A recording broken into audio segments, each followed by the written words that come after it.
Summit going on. I want to go to Wesley Clark on that, the former Supreme Allied Commander of Europe of NATO, a former presidential candidate in his own right. General, always good to see you. To a man or woman, I've had a chance to talk to a few of these leaders, General. They're of the view that whatever is bedeviling the president, it's NATO as an organization, the U.S. continuing to lead that organization. That's going just fine, is it? Well, these European leaders are very concerned about politics in the United States, but they're also concerned about the United States' focus on China in some ways that represented for years a kind of turning our backs on Europe. And so what they want to be is they want to be full partners with the United States.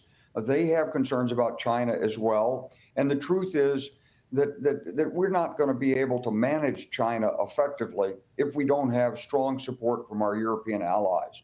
So I think we've got to hold it all together at NATO, and we're broadening the focus of NATO. Not to say that NATO is going to take actions against China or something like this, but that politically and economically our NATO allies understand that we have to deal not only with Russia, but with China. So I think that's the challenge. That's one of the challenges that's in the summit right now. So far, it looks like it's going to come out okay. Are you worried yourself, General, about the role of the United States leading NATO, particularly with all of Joe Biden's problems? Closely scrutinized, seemed to do very well with a scripted speech yesterday. You know the pile-on continues from Nancy Pelosi, who says time is running short. Clearly, she is showing some doubt here. We heard from Senator Mike Bennett, who's warning that Joe Biden can't beat Donald Trump, in fact, could lose in a landslide, and no less than George Clooney, who just had this big financial event for him. They again raised a lot of money, thinks it's time for a different nominee. What do you make of all of this?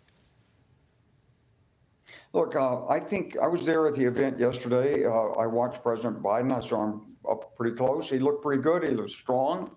He's vigorous, gave a forceful presentation there. That looked good. Yes, it was scripted. He was reading it, but he was also winging parts of it. So I thought he was fully in charge there. Neil, what are your expectations of the president? You looking for a fast-talking debater? Is that what it is? Or are you looking for a wise statesman who can make the right decisions at the right time, pull countries together, and pull America together? To me, it's the latter, not the former. So I see all this angst in the Democratic Party, and okay, they're nervous and all that stuff, and they're still talking about it.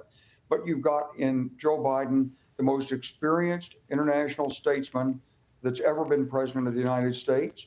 He's proven in his first 4 years he can deliver on the Infrastructure Act. We never did that under Mr. Trump, despite the fact we talked about it. He's got the CHIPS Act. He's doing the right kind of industrial policy to bring manufacturing back. And the thing that really struck me is if you look at some of the poorest counties in America, rural America, red America, there are more jobs that have come in the last 4 years under President Biden's economic policies than came in the last 12 years before that, and especially the last 4 years. It's what he says. You got to build the economy from the middle and from the bottom up. I think it's working. But he's got some huge national security challenges facing. We got to have a plan to succeed in Ukraine, just what Ambassador Kurt Volker said. We can't be penny packeting that stuff out there. Give them a few F-16s, give the Russians time to react. Doesn't work. China's watching. So to deter and have a peaceful 21st century, we've got to rebuild America's strength and the credibility of our deterrence. And President Biden has got to do that if he's reelected. And if he isn't, well, President Trump with the Republican leadership is going to have to do that. Otherwise, we're going to see a world that's very different from what Americans' expectations are. Here's where, with great respect, sir, I'll disagree with you, because this is not blowing smoke your way.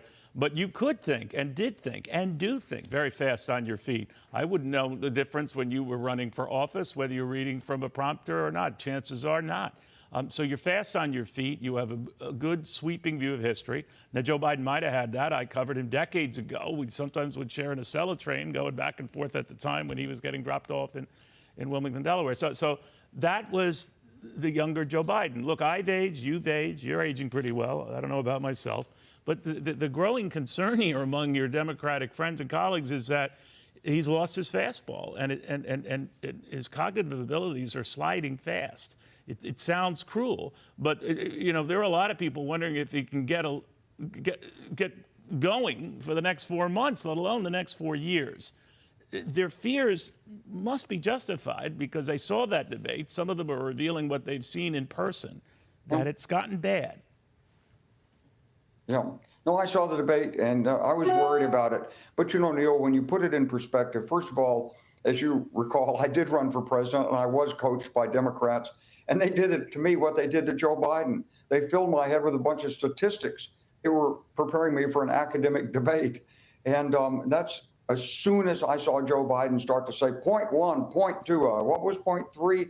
I mean, I knew I think you quickly returned. I think you quickly returned to yourself, General. I don't again mean false praise here. You're one smart cookie. You know what you're doing. You're not going to let people sort of debate you on debates and all of that stuff. Your gut was good. Your brain was good. The time maybe not have been good. But here it's a different case. And we do have that higher standard for the leader of the free world. And a lot of people who worry about his daily habits and whether he has much energy after 4 o'clock, let alone after 8 o'clock. These are all worrisome things, aren't they? It's going to be a tough, Neil, it's going to be a tough choice for the American people, really. Because when you look at President Biden, he's done a lot. He's experienced, he's capable. One thing that I would throw into this discussion is the nature of character. Because with the recent Supreme Court decisions, the character of the president becomes even more important. We've thrown out some of the checks and balances that were inherent in the Constitution.